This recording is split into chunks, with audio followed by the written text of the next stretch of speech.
أحيانا لا تكون المشكلة في حياتك بل في الضجيج الذي يسكن داخلك. تفكر كثيرا وتشعر كثيرا لكنك لا تتحرك، كأنك واقف أمام بحر واسع ولا تعرف من أين تبدأ. هناك أشياء لا تحل بالهروب، تحل بالمواجهة، بأن تجلس مع نفسك في صمت وتسمع ما كنت تهرب من سماعه.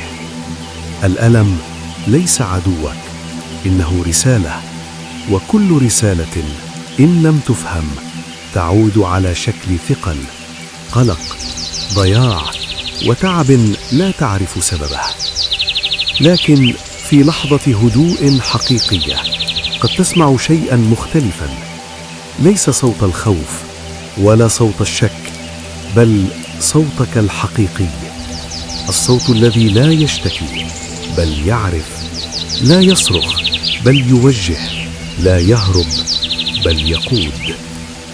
القوة لا تأتي دفعة واحدة، تأتي كل مرة لا تستسلم فيها، كل مرة تقوم رغم الثقل، كل مرة تختار أن تكمل وأنت متعب. لا أحد يرى هذه اللحظات، لا أحد يصفق لها، لكنها تصنعك. التغيير الحقيقي لا يحدث ضجيجا، يحدث بصمت، كما تنمو الزهرة وأنت لا تسمعها، لكنها تتغير، تصبح حياة.